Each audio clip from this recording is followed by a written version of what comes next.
Welcome to the Blackhawks Breakaway podcast on CHSN.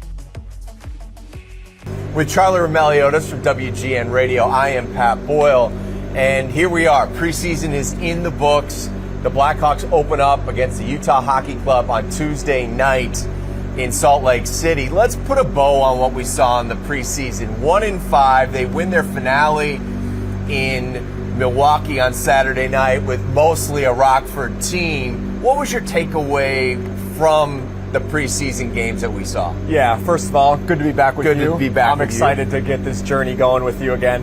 I think leading up to the preseason finale, going into Milwaukee, there was definitely some alarm bells, I guess, a little bit, given how the preseason had shaken out to that point. And I think it was a little bit encouraging, the Blackhawks having an offensive explosion in Milwaukee. 6 goals. I know St. Louis didn't dress a full lineup, but neither did the Blackhawks. And I think more than anything, Pat, it felt like a confidence builder for some of those young guys, Frank Nazar, Kevin Korchinski. As they go back to Rockford, they can kind of take that confidence with them.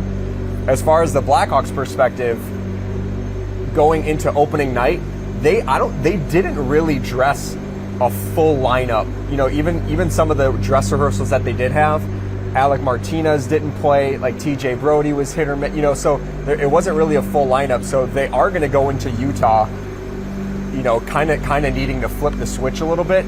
But it was encouraging that they at least did get a win on Saturday in Milwaukee to have some sort of positive momentum going into the final day of, for opening night. Look, it was a weird preseason schedule. It was backloaded for the Blackhawks with several back-to-backs, so you don't usually see the same lineup. The vets are going to play one game, they're not going to play.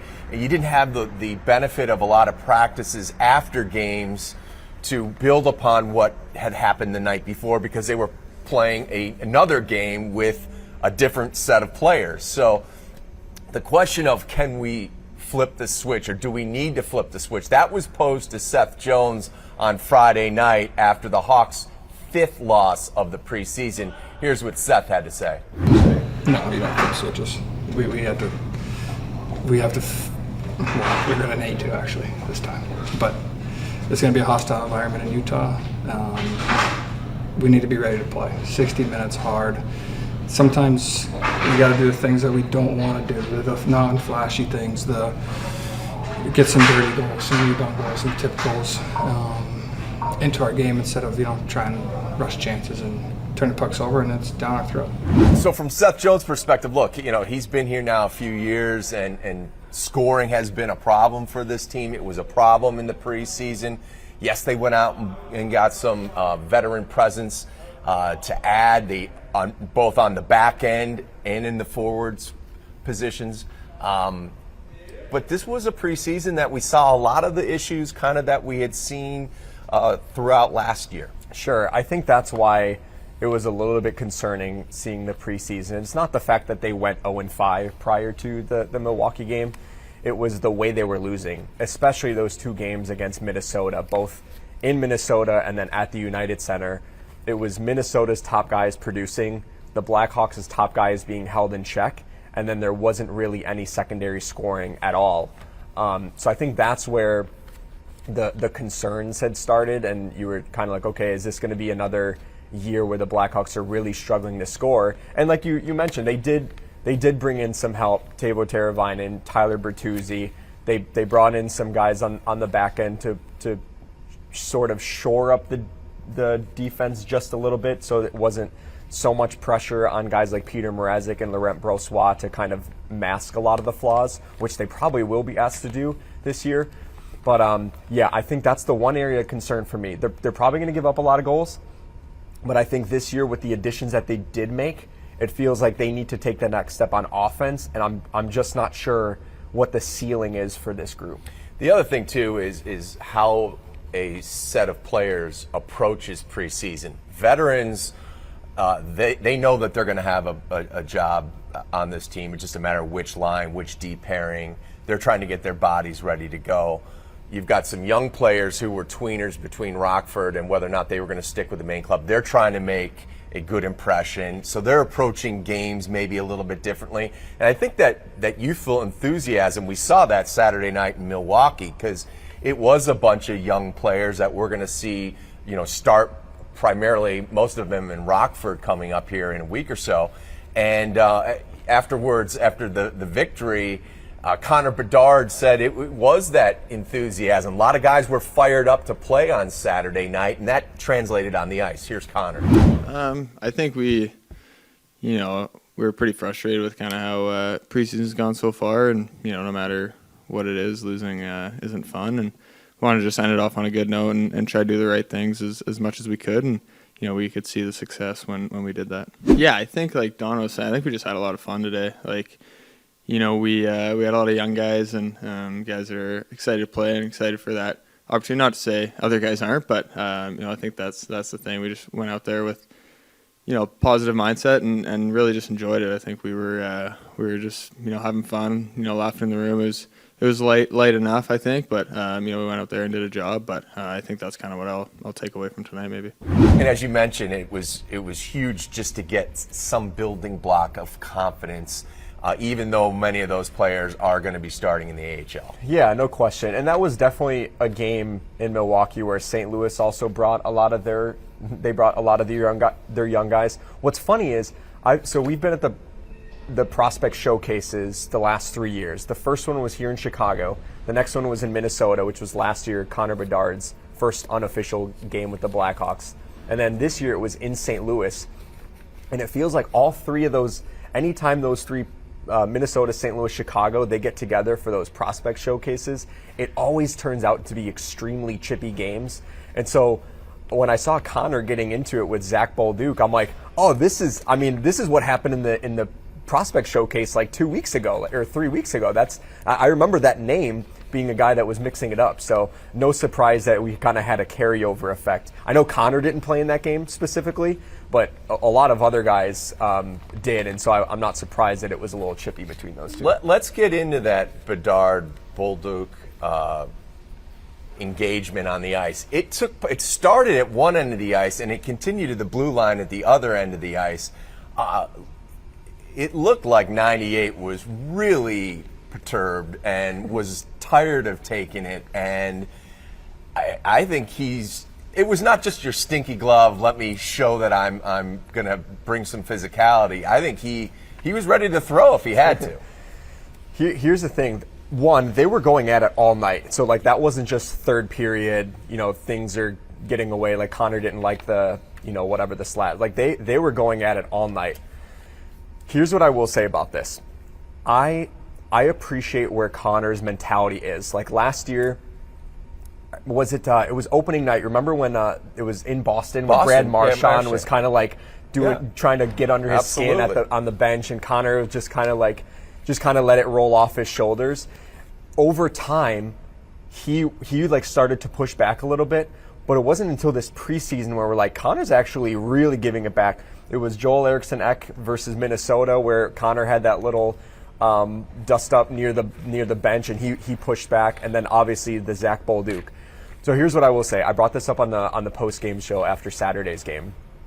I appreciate where Connor is coming from, where he's basically showing the league, hey, I'm not going to tolerate any of this, or I'm not afraid to push back if I have to. Having said that, I think over time you want somebody else to fight those battles for you, because not only do you risk injury, but I think it sends a message that to the other team, like, oh, okay, cool, Connor's pushing back, but at the same time, we know we're kind of getting under his skin. Or at worst, he's going to get a minor, and he's going to be off the ice, and the opposition will take that any day of the week. But like you said, this needs to be done by Patty Maroon, Nick Foligno, and others. Or maybe not necessarily it's getting under his skin, but it's distracting him from what he does the best. Yeah. And the example that I made on the post-game show was Sidney Crosby in his early years. Sidney Crosby, he was the next one, 100-point guy in his rookie year, and every night the opponents were targeting Crosby. And Crosby would go back at him, and he would be complaining to the officials, and it was almost like every other night you would see Crosby kind of like start to be tussling with the opponent. It wasn't until, man, I saw it specifically the 2016 and 2017 Stanley Cup runs for Pittsburgh. It was the second and third cups for the Penguins. Every night the opponent tried to get under Sid's skin, and it's like it's like they weren't even there. Like they would be cross-checking him or whatever, and Crosby would like be shrugging it off like it what, and that probably got under the opponent's skin way more than Crosby actually fighting back. And those two playoffs were historic playoff runs for Crosby. I would like to see, again, I don't mind that Connor's doing this early because he's showing the rest of the league, hey, I'm not going to take this. But I think over time, I would like to see Bedard kind of scale back from that, just focus on his own game, and just you're going to get under the opponent's skin more if they're doing that to you and you're like totally unfazed by it. Yeah, and look, he knows that. Sure. You know, he talked about it today before they left for Utah. Like, he knows his job is to score goals on this team, be an offensive-minded player. He's not going to win many fights, and nor does he want to take part in them. But you bring a good point up about getting underneath someone's skin. The example that comes to mind always is 2013, Jonathan Toews taking 3 consecutive minor penalties against Detroit, and it was Brent Seabrook who went to the box after the third minor and said, all right, let's calm down, Johnny. Let's get this thing under control. I mean, it is a real thing. But I think all parties know what their role is on this team. But I do think there is, especially at the beginning of a season, someone as high profile as Connor, I do think there is I'm sending a message to the rest of the league portion of this. 100%. And I think that's where his mindset is. Yeah. It's not, hey, this is, I'm going to become a fighter this year. Like, I'm going to push back on this. I think he's just sending a message to everyone around the league that, hey, I'm a young player, and I'm a smaller-ish player, but I'm not afraid to kind of pipe back. So, I don't expect this to carry too much into the regular season. But the fact that it did happen in the preseason, I think, is showing a message too that these games matter to Connor as well, even though they don't matter in the actual standings. Let's get his head coach's perspective on the physicality Saturday night in Milwaukee. Here's Luke Richardson. Well, no, I think Connor needs to stay out of that stuff if he could. But I like the thought process of it and his mentality that he's not going to take anything from anybody out there, and he's here to stay, and he wants to own his ground out there. But at the same point, in those type of things, guys fall down and get rolled over on, and someone pops a shoulder, or hurts a hand, or twists an ankle. We can't afford that, especially with a guy like that. So just teaching him to kind of manage those emotions and staying out of that, because I think he's obviously more important on the ice than off the ice, and that's probably never a good trade-off for us. So again, Luke doesn't want to see, his star player out there in putting himself in position where he could get injured, obviously. But the underlying tone, he doesn't have a problem with that, because that Luke played with some bite to his game, as we like to say. Yeah, exactly. I think Luke appreciates the sentiment, but I think he also is like, let's have somebody else start to fight those battles for him. Okay, so interesting practice as the Blackhawks embarked on their first road trip of the season, starting out in Utah on Tuesday. Monday's practice, Connor Bedard was with Ilya Mikheyev and Teuvo Teravainen after being with Bertuzzi and Teuvo Teravainen for most of the preseason. Let's start there, first of all. How surprised were you on the eve of the first game the line change there with Mikheyev and his speed elevated to the top line? I was a little surprised, mainly because literally all training camp Bedard has been with Bertuzzi. Like, there wasn't a single day that they got separated. And so the night before opening night, now Bedard is no longer with Bertuzzi, and it's Ilya Mikheyev. And, I know the Bedard line with Bertuzzi didn't necessarily have the strongest training camp together, but I also feel like Bertuzzi's game is so much better when the games are actually mattering. Like him being dirty in front of the paint and getting his nose dirty, delivering big hits, like being a pest. That's hard to play that way in the preseason when you have to kind of prepare your body physically and mentally for an 82-game season playing that way. So I guess it's no guarantee that, Yeah, they could seem- easily switch yeah. Mikheyev and Bertuzzi at some point. It seemed like, the focus was making sure that Kurashev was going to take that number 2 center role. Sure. Which I think at the beginning of training camp, it was up for grabs. We were wondering if Frank Nazar was going to end up taking it. But we've seen now Phil Kurashev be moved from the wing to the center spot. Right, but even when we asked Luke Richardson about Mikheyev going to the top line, like the first thing he said was, we're still trying some things. So Yeah. it didn't seem like it could be a guarantee on opening night. Maybe they just wanted to use this practice Monday's practice to try some things. But you mentioned Kurashev, him starting second line center. You alluded to it just now. It almost feels like it's by default because Frank Nazar got sent to Rockford. Athanasiou on the outside looking in, like you would imagine that he would have Yeah. been a guy to maybe It's take like they control of like that. Dickinson in the third line role, Yeah. and they did, you could see him on any given night get second line minutes. Sure. They like Donato in that fourth line center role. So building down the middle ultimately is what you want to do, and that's a big right now, I'd say, question mark going into this season when you're asking a guy who's primarily been a winger and has had good success last year playing with Connor Bedard to be your second line center. Sure, and it's unfortunate too because Kurashev played so well last year with Bedard. I say so well, but like they had chemistry together, right? Among And so of the players that played with him, Right. he showed the most chemistry. But again, I think it's all relative, so to speak, because Connor's gonna elevate whoever he plays with. But he did have a similar style. There's a style of play, and we see it when Teuvo's on the ice with Bedard, that not everybody has. If you're a North and South player, you don't always mix well with people who play the East-West game like Bedard. Right, and also Philip Kurashev is a guy that thinks the game the same way as Connor, so that's why they're on the same wavelength most of the time. And the problem too is if you wanted to put Kurashev with Bedard, you don't have anyone to now slide into the second line center role because a lot of those guys that Bertuzzi, Teravainen. I know Teravainen has played center a little bit, but he's primarily a winger. And so you don't really have anyone to slide into that without bumping someone. Like you'd have to put Athanasiou there or Reichel there, and it's just everything else gets out of whack because then somebody else has to drop to the third line. Yeah, and a big part of this too is Lucas Reichel. I would say, other than some glimpses in the Milwaukee game on Saturday, it's been an uneven preseason for Lucas Reichel, which has kind of been the MO, what we've seen, where he's played well at Rockford. 2 years ago, he had a 16-game stretch with the Blackhawks where he put up some points and we saw his confidence.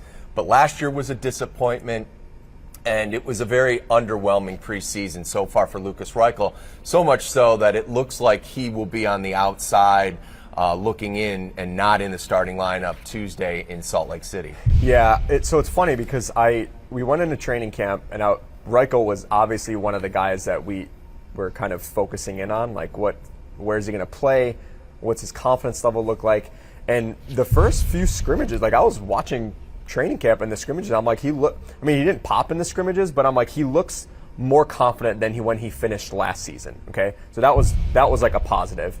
And I think we talked to him after, it was like day 2, I think, and he was like, man, I'm feeling more confident, in part because last season, at the end of last year, he said he didn't get on the ice until pretty late. Like he took some time off, was in the gym, and then it wasn't until later on in the summer where he started skating again, which is normal for players.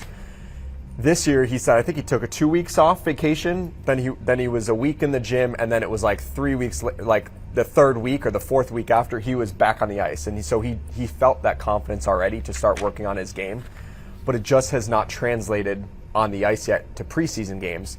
And it's disappointing because he started training camp, and I thought maybe it actually could have gone 2 ways. It could have gone Reichel starting in a top 6 role out of Right. camp, right? Or it could have been like, he's got to work his way into the lineup. And the Hawks said, by all accounts, we're going to give you a second line role, or first, whatever it was, top 6 role. He's going to play with good players. And he didn't take total control of that, and now he's on the outside looking in. So it's like they gave it to him on a silver platter, and he couldn't And control. there were games where he was in a lineup when the opposition wasn't playing their so-called top tier NHL players. Games that if you're looking to send a message to an organization who took you in the first round, who is trying to make a decision if you're a piece to build with, those are games you have to show up in, and you have to be the one that we're talking about in the press box after, or on GN Radio or on CHSN. And when he's given those opportunities, so many times he has not seized those opportunities. We spoke to Luke Richardson before they left for Utah. Here's the message that he had for Lukas Reichel. Yeah, you know what? I thought he played better in Milwaukee, but still, you need to have a little bit more production. It doesn't mean goals and assists. It just means opportunities on the net. And I thought he skated and tracked defensively and got some pucks back. I think just creating a little bit more with that speed. And that's not at the right times. And I think we can try and show players as much as we can. He's had a great attitude this year. He's working hard, and even today, he's listening and he's trying to better his game. And we're just trying to help him. But right now, it might not be there yet for the opening lineup. So where do we stand right now? Do you think with Lukas Reichel? Message has been sent. It's been sent several times. I don't know if it's getting lost in translation or if it's just going to be one of those situations where a change of scenery is needed for everybody. Yeah, I think there definitely needs to be a hard conversation if this season doesn't go according to plan as far as Lukas's goals and also the organization's goals for Lukas.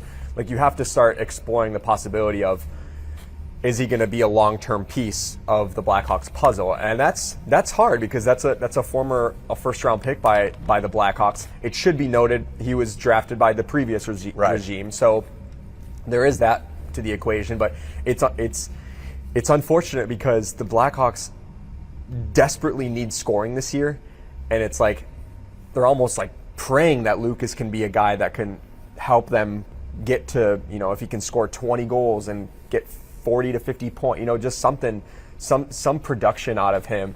And if he doesn't live up to that, then the Blackhawks are definitely going to have some internal conversations about what to do with him moving forward. So let's talk about some of the roster moves. Isaac Phillips was placed on waivers.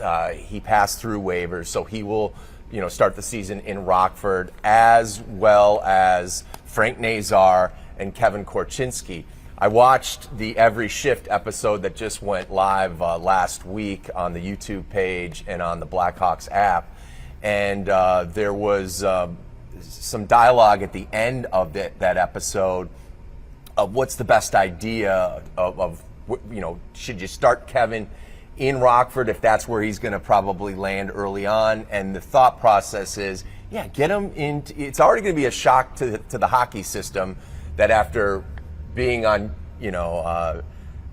private jets and, experiencing the NHL life for an entire season, it's going to be a little different in Rockford, but that it would be almost more jarring for him to get a few games in here and then pull him out and try to get him settled down there. Let him go down there, get the living arrangements set, get on a normal program, and then build with that team that has a lot of future NHL players, everyday players, that are going to kind of grow together. Yeah, and he can do that out of the spotlight, and he's not going to have us asking questions every other day about his progression and where his mindset is at. And to be fair to Korchinski too, last year he probably should have been down there at least the second half of the season, where you could start to see some of the growing pains. He also went through a real tragic incident with his dad, or just like the sudden passing. So I'm sure mentally he was trying to kind of process all of that as a 19-year-old kid. Like most people, I don't think understand. Like 19 years old in the NHL, when you don't have any AHL experience already, like that's a really hard league, especially on a bottom feeder team like the Blackhawks. It's not like Cale Makar a few years ago where he steps into Colorado in the playoffs and he's like already like looks like an all-star. Like it's very rare. And so I think for him to do it away from the spotlight, it came at a fitting time too, because he had a real tough preseason game the night before. I think it was in Minnesota where he had a couple turnovers. Like that was, I'm glad that they sent him down after that preseason game. I know he got called back up for the dress rehearsal, but mentally at least he can accept, okay, this is where I'm going to be for the year. I had a tough night, and so for me, I don't see this as a demotion. I see this as he probably should have been there. He probably should have been there last year, and this is kind of just getting him on track. And again, we've talked about it on the previous podcast. The rules of the WHL is the reason why he wasn't able to go, because until you're at age 20, you can't play in the AHL if you just finished playing in the Western Hockey League. His choices were to go back to the Western Hockey League or to play in the NHL. There was no in-between, which is the in-between is what was his hockey path needed. So it's almost like a hockey accountant tragedy that it has to go down that road. But I will say this, I think there was some good to have an 18 and 19-year-old together when he was in that locker room with Connor last year and experiencing some of these shocks to the system and the growing pains that go through from living with a billet family to now, in Connor's case, living on his own. Kevin living with a roommate, being on his own. I mean, there was a lot for them to get adjusted to. But the other thing, and the curveball of all, was losing a father unexpectedly. I don't care if you're 18, 19, 40. It is jarring, and he handled that unbelievably well, along with what was going on in his hockey career at the time. Yeah, no question, and that's where, selfishly, as an organization, or the Blackhawks organization, they probably wish they could have sent him to Rockford just to like kind of mentally get his mind right, just be out of the spotlight. And we definitely respected his wishes by not really asking him about it all year. So it's not like it was a situation where he was hearing about it. But when he's not playing well, it's difficult when I'm sure his mind is also in different places. So I think this will be really good for him to go to Rockford. And again, I don't think fans should look at this as a step back or anything. I think it's more so like he should have been there last year, and this is literally just him getting on the track. Because it would have been different too. Like if he didn't win a Memorial Cup or the in the WHL championship. But it's like if he goes back, like think about it. If Frank Nazar ended up winning a title with Michigan, it's like, well, what is he? Ryan Green went back to Boston. He's like, man, I feel like we have some unfinished business. Right. Like I want to continue. Boston, Denver. I don't know if I'm mixing that up, but and he was named the captain, Ryan Green. So he's probably like, man, we're so close to winning a title. I want to go run it back with my guys. So when you accomplish winning a Memorial Cup in the WHL, it's almost like, what more does he have to prove there? What's left there? Yeah. Right.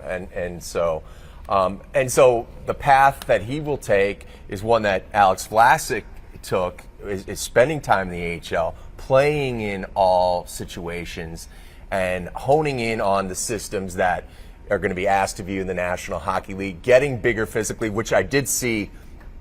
Kevin did put on some muscle this offseason, and again, continues to develop.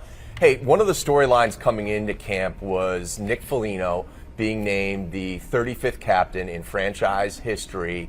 He addressed the media. Here's the best of Nick before the season opener in Utah. I think expectations are tough. I think we have internal expectations of just what we we want to become here, but I think we're trying to grow and becoming the Chicago Blackhawks. I think that's where it's hard. It's not, you can't put a number on it. You can't put, all I'll say is that we need to be a competitive group each and every night. And I think if we do that, we put ourselves in a really good chance to win hockey games. So I'm not going to put a win-loss score out there or what I think our team needs to do. It's just be competitive every night, and with the players we have in this room, it's going to allow us to be the team that we hope to be by the end of the season. I think that's the goal here, is building the culture and the identity of a hard-working, hard-nosed team that's going to compete every night, and the standard, if we fall below that, is set right back to getting right back on the horse the next time. So that's the idea that we have in here as a group, and we're looking forward to building towards that. So it looks like Nick Foligno will start the season on the third line with Jason Dickinson and Joey Anderson.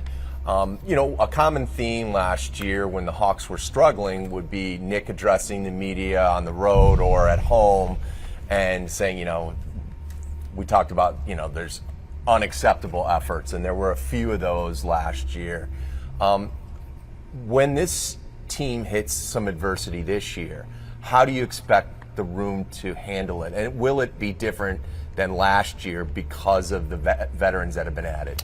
Yeah, I think Nick Foligno is obviously primarily going to be the guy that answers for a lot of those tough losses, but I think you do add a Patrick Maroon. Taylor Hall is healthy this year, so he'll be in the room and available more often. You got a guy like Craig Smith, Alec Martinez, who's won multiple Stanley Cups. So there are a lot of guys that the Blackhawks can lean on to help be the voice outside of Nick Foligno. And then you have the guys that are wearing the A already in Seth Jones and Connor Murphy. So, hopefully, I remember pretty early on last year, was it after the second home game of the season, the Blackhawks had a closed-door meeting. And they were like, 1 year of being a hardworking team. Yeah, it was about 10 games in because they played so many road games to start. Yeah, that's right. I think it was after the Boston game. And anyway, and so they already had a closed-door meeting. And even Luke was pissed off he was like, 1 year of us being a hardworking label team is great, but we want to strive for more. And they didn't know it at the time, but they got crushed with injuries, so it was really hard for them to actually take that next step. But this year, I expect if things aren't going well, I don't know if that's going to sit well with the veterans in the locker room. Hey, we all want to take a next step here, so let's all hold each other accountable and do so. One area they're going to have to improve in is special teams. It makes up the difference between a team. You can grab another 10 to 15 points in the standings solely based on your success on the PK or the power play. And in the preseason, the power play didn't look great. I think 4 of 20. PK-wise, not fantastic either. As you looked at the different power play combinations that we saw, where's your thought process on can this team take a step in that area? Will a Teuvo Teravainen add something to it? And ultimately, Korchinski was your quarterback on the second power play unit. He now exits stage right. And so you've got Seth Jones on the top power play unit, and they were trying Alex Vlasic there the other day. Right. I think the second unit looked fine. The first unit looked really discombobulated and out of sync, and that's the most important because that unit added Teuvo Teravainen, a healthy Taylor Hall, so you had Tyler Bertuzzi, net front guy. So you expect those guys to kind of take the next step, and they just did not. It didn't translate to on-ice success in the preseason. So again, we talked about it earlier about the lack of offense the Blackhawks had last year. If they want to take that step, you referenced the every shift, and the very end of that every shift episode is associate GM Norm McIver. They're looking at a whiteboard with the lineup, and they're like, we scored 178 goals last year. Where are our goals going to come from this year? And I don't think he was saying that as a slight to obviously they got better than last year, but they still need goal production, and if they're not getting it on the power play, it's going to be really hard for this team to score more goals than they did last year. So power play has got to be an area of focus for sure going into this season. Defensively, they should be sounder. They should be better in their own end. They've got veterans on all the D pairings. It looks like it'll be Alec Martinez and Seth Jones. It'll be Alex Vlasic and TJ Brody together, Nolan Allen and Connor Murphy. We got Wyatt Kaiser, who's been dealing with an illness. He shouldn't be out too long. Your thoughts on the D pairing? We're supposed to see the puck be moved quicker out of the defensive zone. What did you see in the preseason, or was the sample size too small to make any definitive thoughts? Well, it was a little bit too small, only because Alec Martinez took quite a few maintenance days. Kevin Korchinski obviously played, was it the first 4 preseason games before getting sent down? So it's like now he was eating a lot of minutes, and he's not going to be with the Blackhawks. And then TJ Brody, I thought, looked like a half step behind, so I feel like he might need some real NHL games to kind of get his legs underneath him. So it's hard to kind of make these assessments, and then you add in a guy that like Nolan Allen, who's probably going to make his NHL debut in Utah, and Connor Murphy was banged up last year, he was in and out of the lineup. So it's a veteran group, but it's a group that has not played with each other a lot, and they separated Vlasic and Jones too. So even the pairing that was consistent last year is not going to be starting the season together here. So it's going to be interesting to see how that works out. And also, I forgot to mention, talking about the power play, they're in a tricky situation because years down the road, you expect that to be Korchinski and Artem Levshinov or whoever it is. And now it's they're in this transitional phase where Alec Martinez was quarterback in the second power play at practice on Monday before Utah. And I don't know if that's a role that you really want him. So there are a lot of moving parts on the back end. You hope the veteran presence, the leadership will make they'll be a little bit tighter defensively, but it's no guarantee that they'll start out of the gate feeling. I think you nailed it. Levshinov and Korchinski are going to be the quarterbacks, I think. Just looking at the system right now, those are going to be the quarterbacks of your power play in the future. Now, how do we get to that future? Right. It may be these makeshift situations that you have veterans as placeholders until Levshinov comes up from the AHL later this year, or Korchinski comes up for longer stints. Sure, exactly. And you want guys slotted properly into their roles too. Like Martinez, you kind of peg him as a guy that's going to eat a lot of 5-on-5 minutes, but also penalty kill time. I don't know how much you want him to be on the power play, and then it's taking away a little bit of energy on the stuff that actually makes him really good. And so you don't want to overexert some of those defensemen and slot them too high, and now they're logging more minutes than we were expecting. We'll get your thoughts on some surprises that you saw, whether it was on the ice, how things were handled, a player interaction you had. I'll begin. He's no longer with the team. He was sent back to the Windsor Spitfires, but AJ Spellacy, his story is fantastic. Taken last year with one of the Blackhawks' third-round picks. He's basically a football player turned hockey player. He only has 3.5 years of real hockey experience. He was a stud football player, but he's got unbelievable speed. He's a sponge, soaks up everything, and they gave him an extra stint here with the team when they had sent the Korchinskis and everybody else, a lot of them down to Rockford. They kind of gave Spellacy a few days here to be more of a sponge, soak up more coaching that you're getting here and more veteran interaction.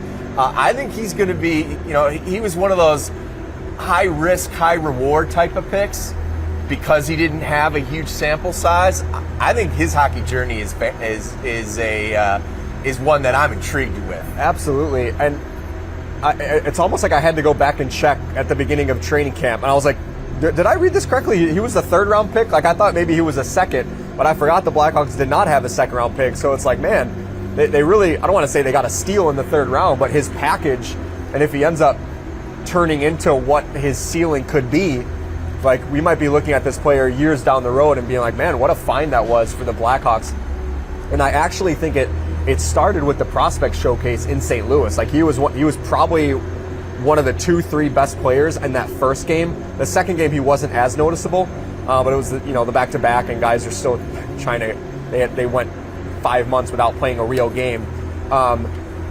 He looked really good in the preseason, really good in the scrimmages, and I remember asking him, because I hadn't checked the OHL schedule yet. I was like, "Is your OHL team, did they start the preseason yet or whatever?" Because most guys got sent back to go participate in the preseason, and he's like, "We're already in the regular season. Like, we've already played a few games." So it's like the fact that the Blackhawks held him here from playing those regular season games in the OHL was like, it wasn't just it was a huge reward for him that he was missing regular season games in the OHL because they wanted him to stick around here a little bit longer. I think it's a player.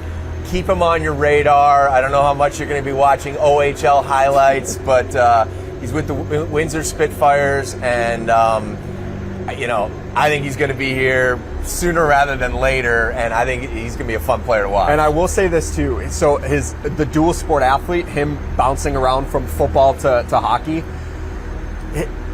I saw some of the hits that he was making in the preseason. I'm like, oh yeah, that guy's a cornerback. Like he was laying out like he was literally making an open field hit in football. So like that guy has his appealing package. All right, so a couple of housekeeping things. Goalie Laurent Brossoit is still dealing with the right knee that he had surgically repaired, so he'll start on IR. Artem Levshinov, he's been skating now, 2.5, 3 weeks? Yep. So he is progressing where, he'll start his hockey path in the AHL as well. And as you look at, some of the things on the horizon, we talked about Wyatt Kaiser.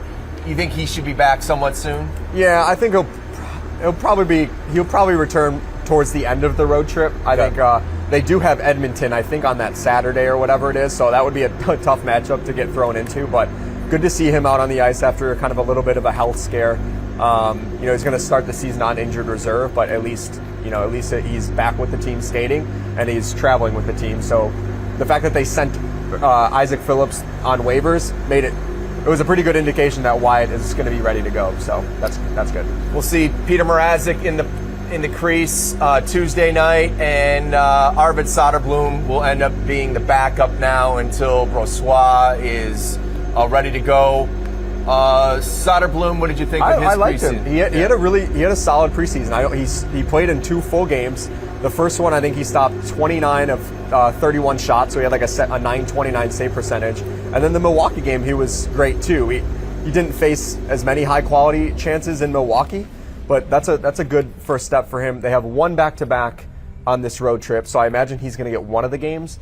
And then their next back-to-back isn't until, I think it's the end of October. So by that point, Brossoit might be back. But I liked what I saw from Arvid. All right, so the Blackhawks, as we mentioned, will open up in Utah. That is going to be an ESPN game, so everybody will see that across the country on ESPN. The first game on CHSN will be this Friday, 7 o'clock face-off in Winnipeg, and we will have that for you. Rick Ball and Darren Pang on the call. It'll be Tony Granato and Kaylee Chelios in studio with me. Starting in Utah, it's 4,500 feet above sea level, so you're dealing with less oxygen, or you're dealing with high altitude. I think in a perfect world, they would have liked to have started their season Wednesday and flown to Utah on Monday, got to practice, get a little more acclimated. But it's going to be short shifts when you hit that ice, and it's going to be an energetic building. Pro hockey has been there in a non-NHL factor for a few years now, and the Jazz has a tremendous following. The ownership group looks fantastic with the Utah Hockey Club, and I think you're going to see the enthusiasm of that fan base try to push the team, much like we saw in Vegas and like we've seen in recent years in Seattle. So I think they're going to be walking into quite an energy-filled arena. No question. And even when I was thinking about where Utah might finish this year, I'm like, man, it's a totally different vibe than just, are they going to be the same old Coyotes, or are they going to have like this new identity because they're going to be feeding off the energy, great ownership, which is the players are going to feel that too, that they're going to pour money into this Mikhail franchise. Sergachev, it's a sound investment made by that franchise and shows you kind of what your priorities are is bolstering that back end. Definitely, and they acquired John Marino too. I think he's hurt, a little bit banged up, but he shouldn't be out too long. They signed, it was Sean Dursey and Yusuf Alamaki to a multi-year extensions, then Ian Cole signed there on the back end. So their back end definitely shored up. On paper, it doesn't look like a playoff team, but I'm like, man, this could be kind of a scenario where it's like the Seattle Kraken or the Vegas Golden Knights, where they get a franchise, and maybe on paper they're not the sexiest team, but because of the energy around the team and the city, and again the ownership being invested in the team, I feel like it might rub off in a positive way for that franchise. So as we look at the Central Division as a whole, who do you think is going to end up being one of the top 3 teams in the Central Division? It feels like it's just going to be a dogfight between Dallas and Colorado, and I'm going to go with Dallas. That's going to win the division in large part because Colorado, they look a little top heavy, but Nichushkin, I'm not sure where things stand with him. Gabriel Landeskog could return this year, but he hasn't played since their Stanley Cup win, so I'm just not sure Colorado has the depth. But man, anytime I watch Colorado, it's like McKinnon, Makar, Rantanen, all those guys just skate circles around teams. So I wouldn't be surprised. And I think Georgiev is probably he's gonna bounce back. I think he's gonna have a better season. So, but my pick would be Dallas to win that division. What about to come out of the West? Who do you like? I think this is Edmonton's year. Do you? I think, in part because they kind of feels like they have to, but I like the fine tunes that they made, and then I'm sure trade deadline they'll add a few more key pieces. But yeah, as far as the Central goes, I like Dallas to three-peat as Central Division champs. I think Nashville's going to be interesting to watch. I think they made the most moves of anybody in the offseason, and it's going to be interesting to see how that plays out on the ice. I think Winnipeg is going to be a team to be reckoned with, and I think the lack of depth in Colorado, I could see them maybe taking a step back. But in the West, I think Edmonton looks primed, obviously, with a big off season, and Stan Bowman now, the general manager there. It'll be interesting to see how he reshapes that roster in the few areas that he has an opportunity to do that. Right. They made it a few sneaky moves, obviously the Dylan Holloway getting offer sheeted, along with, I'm blanking on the other one right now, but to maneuver their way around it, they ended up trading for Vasily Podkolzin, and then I love the Victor Arvidsson sign. I think that he could have an underrated season with Edmonton if he stays healthy, which has been a big question mark for him. But Edmonton's my pick. All right, let's talk about the expectations for this Blackhawks team. Was 52 points last year? Yeah. Look, if they jumped up 25 points, that's still 20 points out of the playoff mix. So I think we have to temper our expectations here. A huge jump would be 25 points in the standings. That puts you around 77 or so. That still puts you 20 points to 23 points out of the final wild card spot. So that's kind of where I see it. I think in a perfect world, we begin to see the maturation and the eventual piece that could play with Bedard for long term here. I think we'll see some players develop down in Rockford and get their opportunity once again. I think we'll see Levshunov at one point in this season. I think that's going to be a fantastic watch. And I'm looking forward to seeing Korchinski and Nazar when they come back up to join the Blackhawks. So expectations are, again, the development takes a huge step forward. We start to see not just the try-hard Blackhawks, but the try-hard Blackhawks who actually put a point or two in the win column on a given night, and they get out of that basement dweller situation that they've been in the last 3 years. Yeah, that's the difficult part when I was trying to look at where the Blackhawks finished last year. So they had 23 wins and 52 points. So for me, I put them at 31 wins, and I have them at 73 points. I think most odds makers have the over under at 73.5. So I'm at 73, so I'm barely on the under. But when you look at that, that's an 8-win improvement and a 21-point improvement as well. That's a fairly significant step. Now, I know last season the bar was low, but my thinking behind the 21-point jump is Health, first of all. They had like 9 guys on injured reserve at one point last season. So I think, and Connor Bedard missed 14 games with a fractured jaw, so that didn't help things.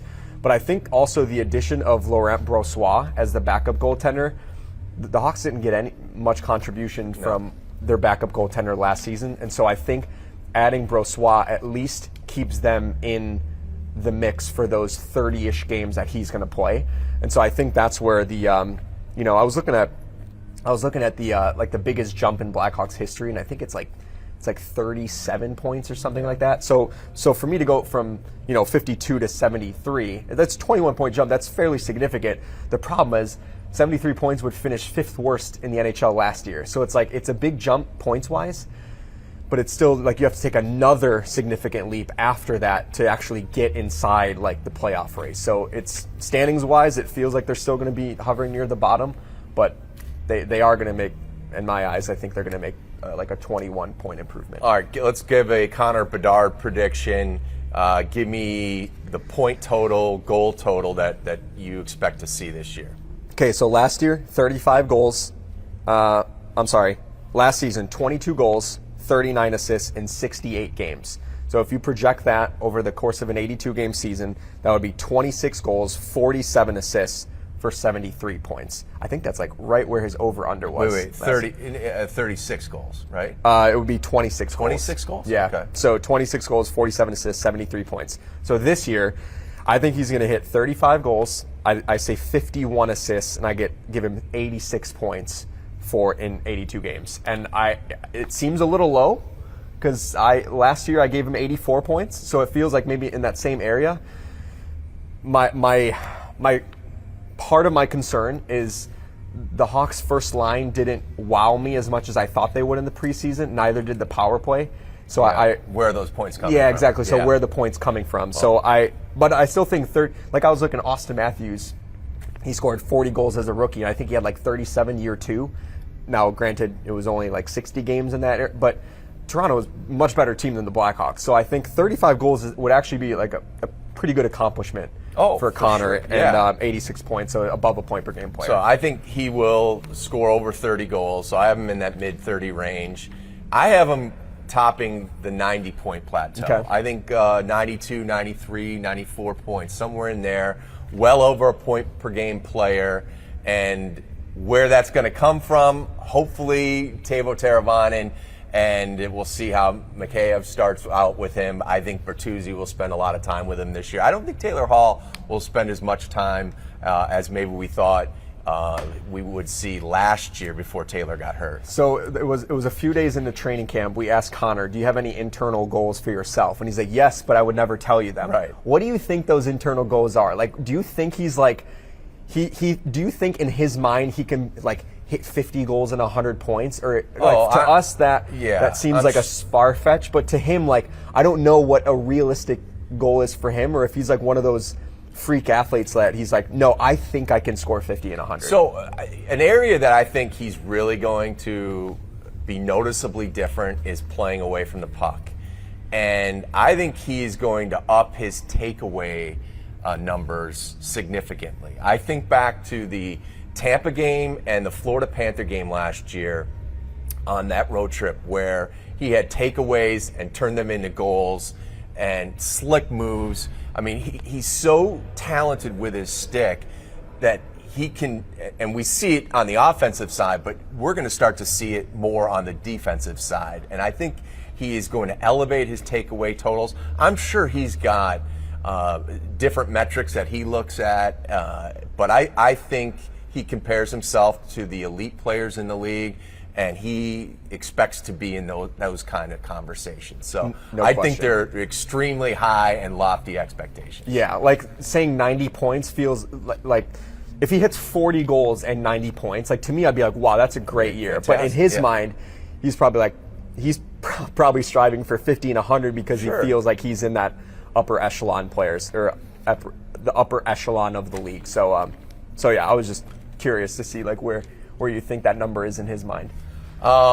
Any other, you had a conversation with Kyle Davidson today. Yep. Biggest takeaway from that conversation? Yeah, I know at the very end I asked him, like, what does taking the next step look like in your eyes? And he's just like, winning more hockey games. You know, I think even last year they won, it was 23 games, but they only had 6 overtime losses. So it's like it was really like they didn't have a lot of one-goal games. Even if the Blackhawks lose, like, let's just say 12 games in overtime or a shootout this year, at least that's doubling the amount of points that they had last year just by being in it through 60.